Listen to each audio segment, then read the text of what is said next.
Thought I'd just share a few quick thoughts here in the Facebook group. Heather and I, we try to have a couple of these live streams. Well, not a couple, like one of these live streams most days. But today I wanted to talk about what is the quickest route to divorce. I don't know, we're trying to talk about solutions a lot, but I just want to have like a fair warning to people. Now, I want to set aside all the really super serious issues that, of course, are very damaging. Abuse, affairs, those are really damaging situations. I can even tell you, though, that like what I'm about to describe is probably going to encompass some of that, though. No, the thing that's going to most quickly lead to divorce or to separation of a couple is this predictive contempt, especially if there's feelings of superiority. Now, to explain that, what I mean here is it looks a lot like assuming negative intentions while believing that you would never do something similar. An example here would be saying, oh, like my spouse is out late with their friends. I bet it's because they don't care about me. And, I would never do something like that, if I were in their shoes. Or it can even pop up in very benign or positive sort of actions, like, oh, my husband's doing the dishes. He thinks that he can, just do the dishes and everything's going to be better. What a pompous ass. And he might say to them.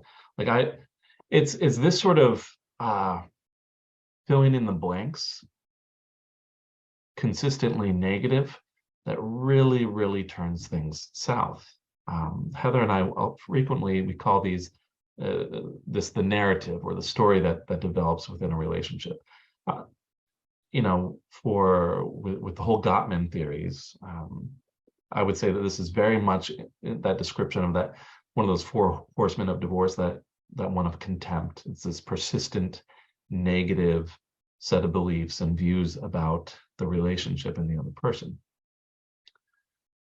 Now, if you're seeing this, if you're seeing that your spouse is like consistently interpreting your actions very poorly, very negatively, that you have no idea like why they would be so upset over some random little things, this might be going on in your relationship, but it doesn't mean that everything's over. It does mean, though, that it's getting ready for a train wreck a bit here. And I do want people to recognize how serious that sort of scenario is. Now, generally, like within our programs, we do try to focus an awful lot on having an impact on this narrative within the relationship. It's a lot easier when, like, say that other partner is working together with you to adjust that. But like a big focus of ours in the program is like, how do we have an impact on this narrative, even if your spouse is not participating in the process? And there's a lot of things that still can be done. Within our program, we talk a lot about, consistent messaging, very clear messaging, having clear demonstrations of a new narrative, all sorts of things that can build this up. It's a little bit different depending on, from couple to couple.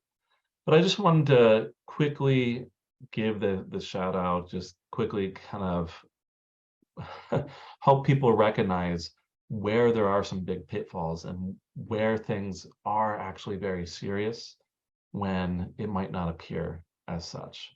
Like, it may be your partner isn't saying that they want a divorce yet, but if you're seeing this, that should really give you some pause and really start getting you thinking about intervening here in some ways if you really want to save your relationship. So if you have some questions about this, if you'd like to maybe get some support with this, especially, let us know in the comments. We'd love to hear from you all. And, if you want us to talk about some other topics, also let us know. We look at the comments and we do have that influence what we talk about in these live streams. All right, with that, thanks all for listening. Catch you all next time. Thanks for listening to The Thriving Marriage, your A to Z blueprint for not just surviving marriage, but thriving. Until next time, my friends, thrive on.